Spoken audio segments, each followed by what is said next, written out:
everyone. Hello. Hi, everybody.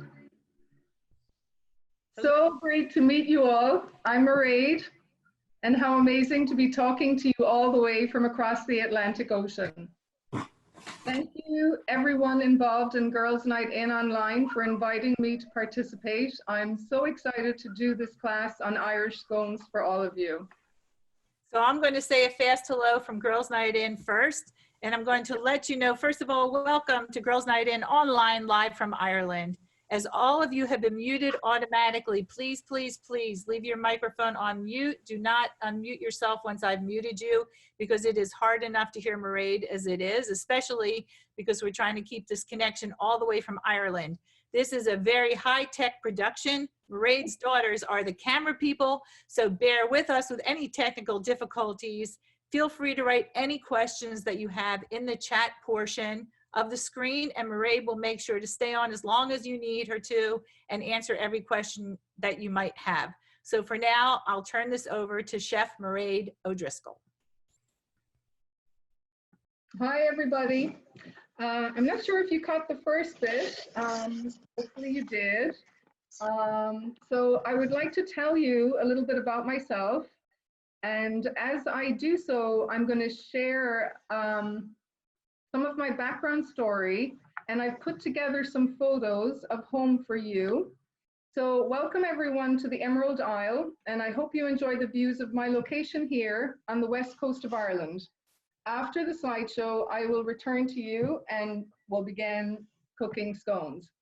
So I'm going to share a screen with you, and as you view the photos, I will tell you a little bit about my story.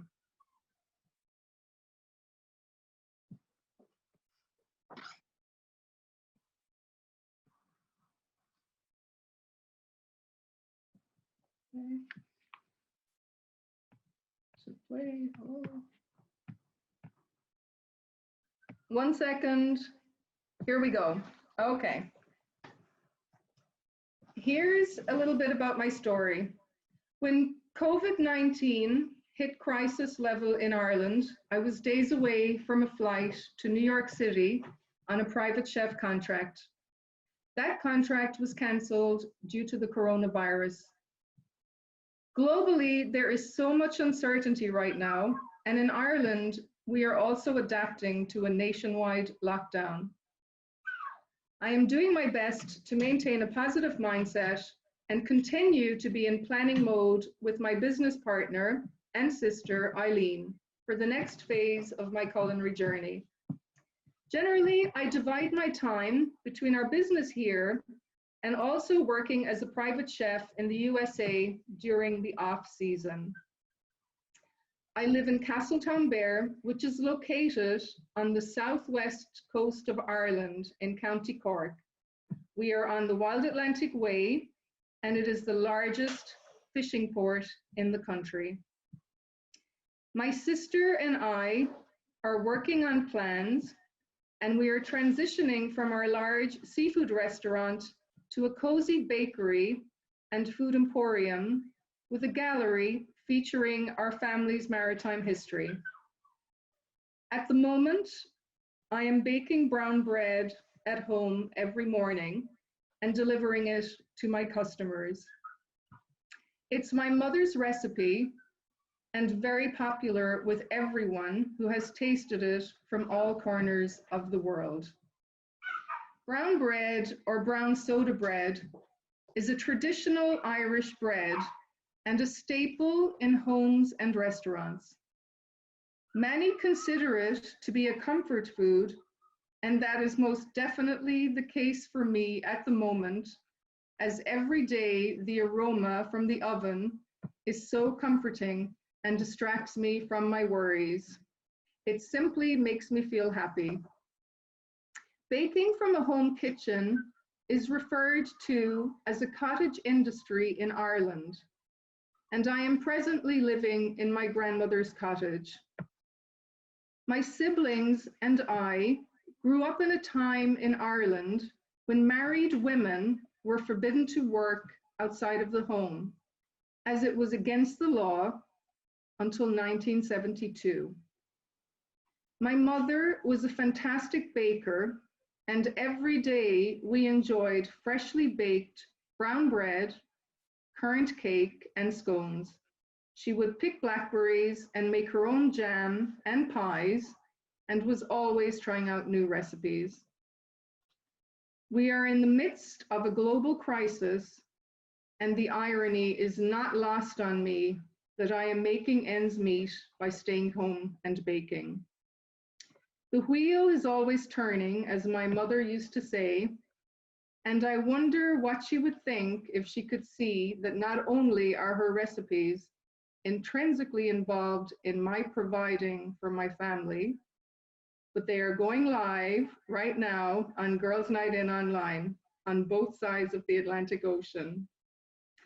On that note, enjoy the slideshow for another minute, and I'm going to move into my kitchen and get the ingredients ready to go in about 30 seconds. Not yet.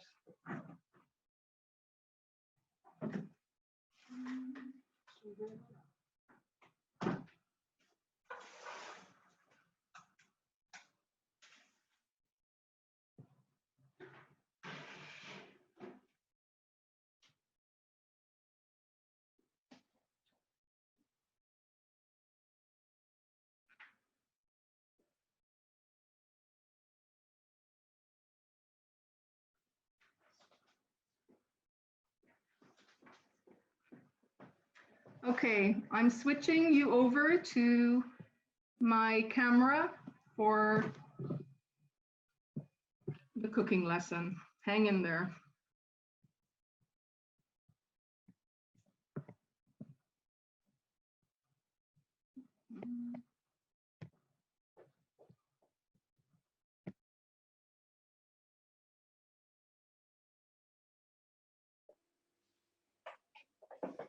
Okay, hi everybody. Hello. Can you see me? Yes.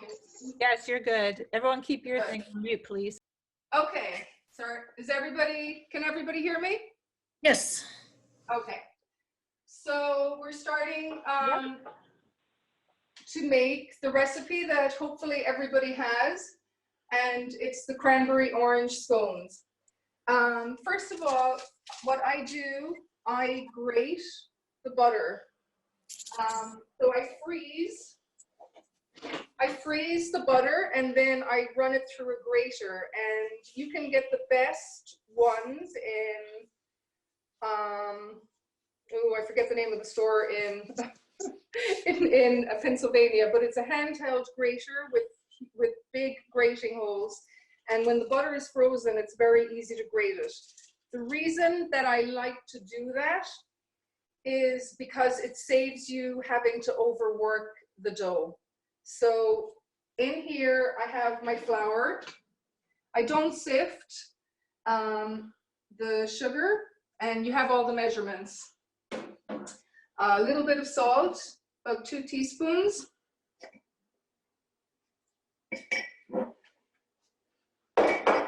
And baking powder. I am going to put in 2 tablespoons of baking powder. Seems like a lot, but I know a really good French baker who actually puts in about 1/4 of a cup. So I'm leaving it at the 2 tablespoons. So what I'm going to do with this is I'm putting it on my KitchenAid, and I'm going to give it a little mix, a little stir. So this is even almost like a little sip doing this initially. So as that's mixing, I have my 1 cup of cream. You could use half and half or even just milk. And I'm adding the eggs, the 4 eggs, in with it. Okay, then I have my cranberries, and I wanted to show you this instrument. It's a microplane, and it's fantastic for grating the oranges or for ginger or garlic. It's a really great little tool, and I strongly recommend it. So I've had the orange zest with the cranberries for a few hours, so it's soaking into the dried fruit. And Trader Joe's has a fantastic cranberry and orange pack that you can buy if you don't want to do the orange zest. Okay, so I'm going to first of all add the butter into my flour, and everything should be as cold as possible for making scones. You don't want anything to have gone warm. Now this is after clumping together a little bit because I did the butter earlier and kept it in the fridge. So when you're grating it directly into your flour as you're making it at home, this won't happen. You can also, if you don't want to grate it, even though it's worth it to do it, cut it into a small dice. Okay. So Zoe, can you close the windows because I can hear Luna? Okay, so put this on and mix the butter into the flour.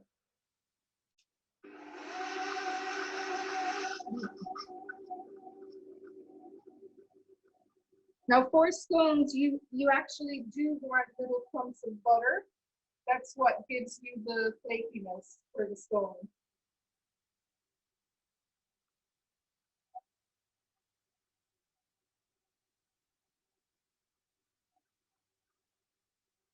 And you don't really want to overwork the mixing. Okay, so again, the great thing about having grated it is it very quickly gets mixed into the flour. It's a little bit over clumpy just because I had left the butter sitting in the fridge, but that's okay. So I'm going to add the dried fruit first. Straight in, cranberries and orange zest. And just give it a little bit of a mix.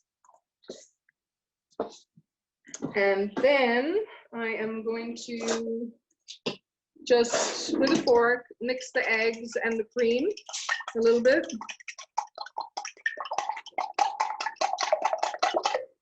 And put it straight in. Now this recipe, you can be imaginative. Use whatever fruit you want, raisins. I made scones earlier today, and they're apricot ginger. You could use crystallized ginger or powdered ginger. But any fruit that you like, just add it in. Now, when you mix this, you don't have to mix it for long, and you'll see why. You just want to bring the dough together. You'll see that in the recipe, it's 4 cups and a quarter of flour. The quarter cup stays on the side for when you're kneading the flour. Okay, so that came together very quickly, as you can see, and it didn't take long. Now it's still all in big clumps, and that's fine. So we'll just take all the dough. I'm going to flour my worktop. And don't be nervous about how much flour you use for this. Okay, so we're going to take all the little bits and pieces. And then we're literally going to just dump it out on the worktop. Okay. Gloves are definitely worth it when you're working with dough, but especially if they fit properly. These are large, and I'm gonna have to take them off because they keep slipping. So I'm gonna flour my hands, and you want to shape this dough.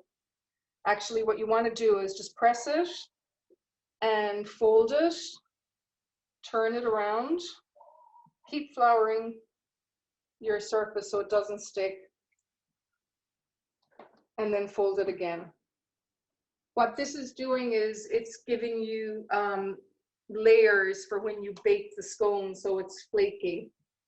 Now this amount of dough is going to give you 16 scones. So form it into a ball or anything at all initially.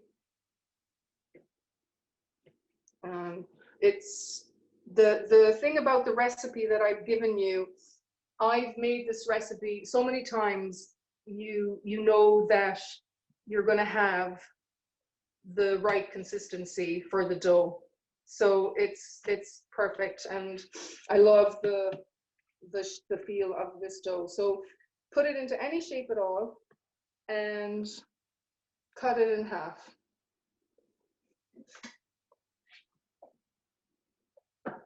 And you can just flour your knife so that it doesn't stick to the dough. Put one aside, and then you work with this one. So shape it into a round, flatten it, keep flouring your worktop, and then roll it out. So this was the original way for doing scones. They would roll the dough into a circle and cut it in triangles. It's my favorite way of doing it. You could, if you want to, if you have different shaped cutting rings, you can do circles. Just push I have some here. Any shape at all, just push it in. But I love the triangles. Okay, so form it into a circle, roll it into a circle.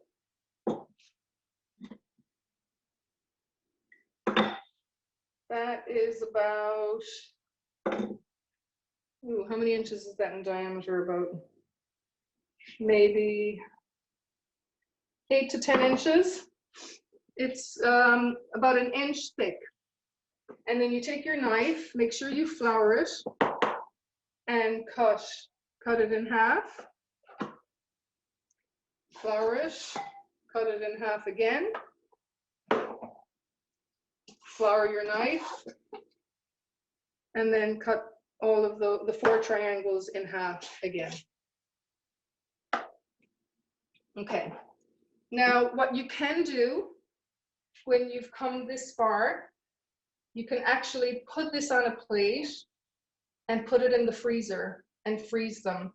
And then you can, when they're frozen, put them in a baggie. And anytime you want to have scones, you just take the frozen 1 or 2 or 3 out of the freezer. You can actually do the egg wash now and freeze it with the egg wash, or do the egg wash from frozen and straight into the oven. And it's about the same amount of time, maybe 5 minutes more for cooking. So here we have our scones, and they're ready to go in the oven. So put them on a parchment lined baking tray.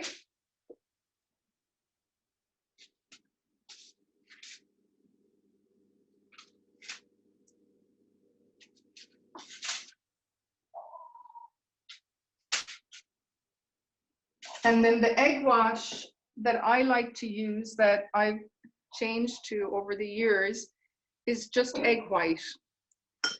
with a tiny bit of water and whip it up with a fork and brush the top. I like it because you don't get that yellow of the yolk. It's a really nice invisible egg wash, and it will still help give you that gorgeous brown color.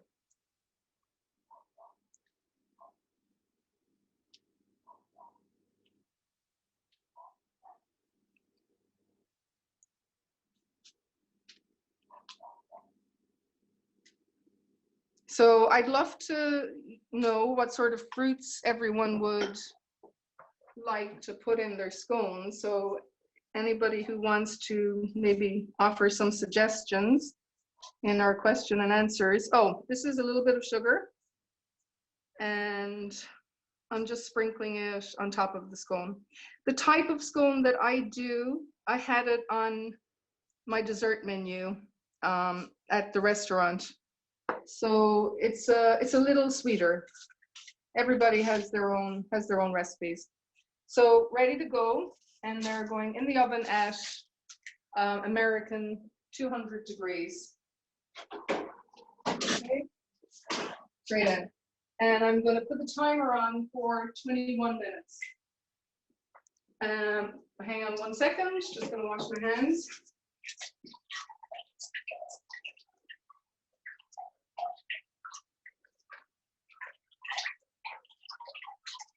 Okay, so earlier today I baked some scones. So we're going to actually put on a pot of tea. Wish you were all here. And I'm going to show you the scones that came out of the oven earlier today. And this is basically what it's a very common everyday thing for Irish people, having a pot of tea with scones. These ones are apricot ginger, and the typical toppings for scones are Irish butter or whipped cream, sometimes clotted cream, which is a really thick cream, but I prefer to take a heavy cream and whip it. And then you can have whatever jam you like. So that's orange and apricot and strawberry and passion fruit. So with this kind of scone, you could cut it down the middle, or you could just help yourself to a bunch of whatever you want on your plate. Jam, cream, and take your scone and take just little bits and smother it with the cream and the jam and go for it.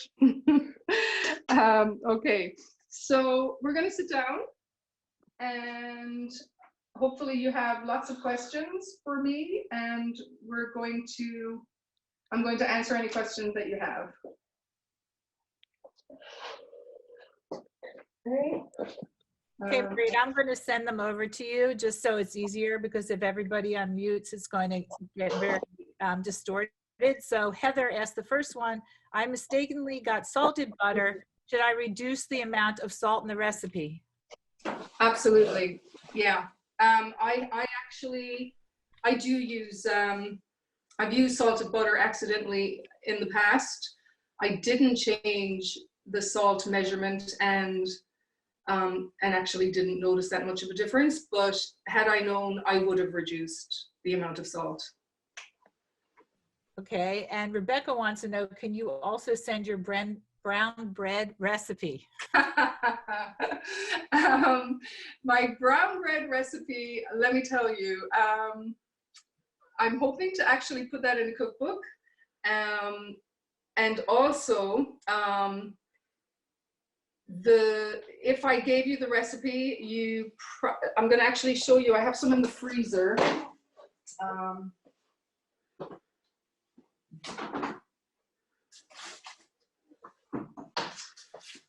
It's impossible to find the correct wholemeal flour in the States. So if Rebecca would like to, I don't know if you can see this brown color, and actually I put a little bit of Guinness into mine as well. I would have to look. I've never made the brown bread in the States because we have an Irish brown flour that we use here. And when I have tried to use anything else, a mixture of wholemeal flour and bran, and trying to, get it to be something like an Irish soda bread, it's never worked out. So email me and I'll work on that for you. And maybe we could try to find the Irish flour somewhere in the States. Okay, and can you do chocolate chips, or do you need dry fruits for fruits? Ooh, oh God, yeah, absolutely chocolate chips, definitely. Does it have to be dried fruit? No, it doesn't. You could do blueberries. Oh yeah, it doesn't. And what I usually do when I have fresh fruit, I freeze it first. Otherwise, because you have to knead the dough a little bit, you end up crushing say for example, raspberries or blueberries. So freeze it first and then add it to your flour. Okay, and Diane, I have fresh lemons. What do you suggest? Just the zest? Question mark. I would do the zest in the scone and then squeeze the lemon if you really want to have like a treat for a scone. Squeeze the lemon juice and add it to some confectioner sugar and drizzle it over the scone like a glaze. So there was a question about fresh blueberries, but I think you kind of answered it. Would you use less if you use fresh blueberries? And then someone asked about strawberries. Do they need to be dehydrated first? But I think you sort of... Wow. They don't need to be dehydrated. If you were going to use them, definitely little chunks and freeze. But if you have a dehydrator, fabulous. That flavor would be incredible. Jan said, about how thick is the dough before you cut it in the wedges? About a little under, it was about a little under an inch, about an inch. Okay, I'm going down. Yes, we're going to email you all of the recipe from today. Everyone will receive it in their email. How long did you bake them? I missed that. Was your temperature Celsius or Fahrenheit? 200 degrees Fahrenheit, and I have them on for 21 minutes, and they, depending on your oven, it will be anywhere from 18 to 22 minutes. Do you have any cookbooks out now? Oh, I wish. No, I don't, not yet. Okay, if you want to make mini scones, would it work? And what would the cooking time and temperature be for that? Mini scones are fabulous. I've done them as an accompaniment to creme brulee when I was cooking for an Irish ambassador, and I wanted to do something special. So my boss wanted creme brulee, and then I did the little mini scone on the side. So the mini scone, I cut it in half and filled it with some thick whipped cream and a little bit of jam. And because they're the same thickness, I would still put them in for close to 15 minutes, 10, 15 minutes. You kind of have to check. Okay, and Lucy, I'm gonna mute you. Can ask your question. Hi, Lucy. Yes. Hi, Máiréad. It's totally unrelated to scones, which I love, but I want I'd love a suggestion of a great recipe to feed when you have while you have the whole family in the house. A fast, good one that would be a big hit. Wow. Well, I guess I would have two. If you were in the mood for seafood, and again, I would love to share these recipes with you if you would like to contact me. In my restaurant, the most popular seafood dish was a Thai monkfish curry. I don't know how popular monk is or how easy it is to get in the States.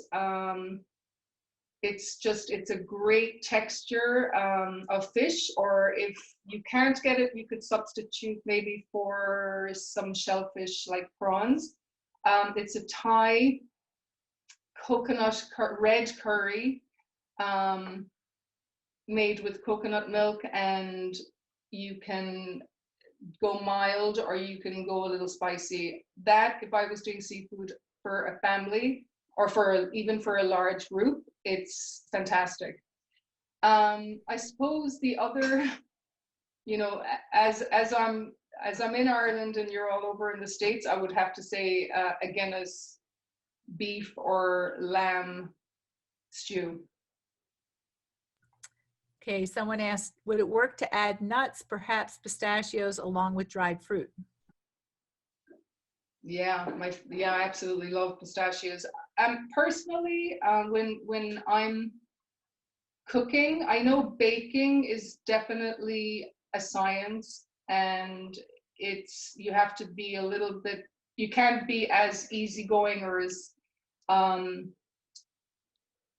as when you're cooking savory food, but I definitely feel anything goes in your own kitchen. So whatever you like, just go for it, and you're the judge. Taste it, and if you like it, then it's great. Someone said, how about cheddar cheese for a savory sauce? For savory scones? Savory scone. I apologize. Savory scone. Oh yeah, absolutely. Why not? I put something else in there with the cheddar cheese. Maybe some corn, but absolutely, cheese scones, delicious. Marie, there seems to be a little bit of confusion about the temperature. So you're saying 200 degrees, but would that be? Oh my gosh, no, 200 degrees, sorry, is Celsius. That's right, okay. So I'm actually going to check the oven. Okay.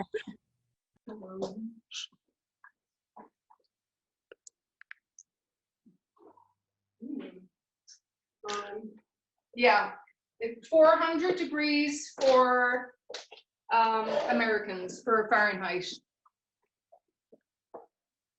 So I don't see any other questions. Someone mentioned ham in them, but I just want to say thank you so much to Máiréad. Uh-oh, here comes some questions. I like almond, can you add, oh boy, I like almond, can you add extract, for example, vanilla? Oh my gosh, you can add vanilla extract, you can add almond extract, so unbelievably delicious. And if you're into almonds, go even further and put some almond paste in. Absolutely love. And I want to bring you guys over to the oven just to show you the scones. And I wish you guys could smell them. It's amazing. So Athena, follow me. While you're going, they're asking, how do you know that they're done since the oven's buried? Okay, I'm gonna show you. Okay, so I always have a timer. Now I had it on for 21 minutes, the timer, and there's 9 minutes left. Usually I'm pretty confident in the time, but I'm just going to take out the scones so you can have a look and I can point out to you. Okay. So the color is beautiful. I hope you can see it. But you can even tell, you can focus on the scones just by looking here. You can still see the dough is undercooked, And if you press on it in the middle, it's really, really soft. So you can tell it's still uncooked. So if you trust your oven temperature, and I have this at 400 degrees for Fahrenheit, and there's 8 minutes left. I think I would take them out at 19 minutes. So you have to check, but they absolutely, I wouldn't check until 15 minutes has passed. So leave the oven closed and don't open until at least 15 minutes have passed. Otherwise you might risk the scones, sinking. This is the last one we have time for. If you go savory, how do you compensate for the volume of sugar? And everybody's saying that their mouth is watering and that it looks amazing. And what are you using? Convection's oven? And how long? No, my oven is a regular home oven, so no, it's not convection. I would just put, if you were doing savory, you wouldn't even really need to put any sugar, but I might just put a tablespoon in. Last one more. How long do you have to cool the scones? You don't. You can pretty much eat them right out of the oven. And if you do cool them down, and let's just say like right now, these were baked early this afternoon and they're cold. I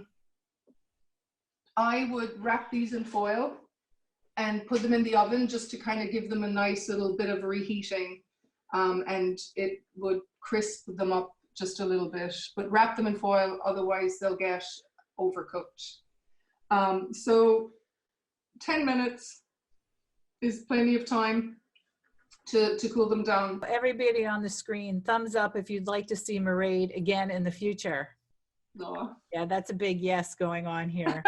So thank you so much, Máiréad, for sharing a piece of Ireland with us today. And thank you, everybody. Thank you so much, everybody.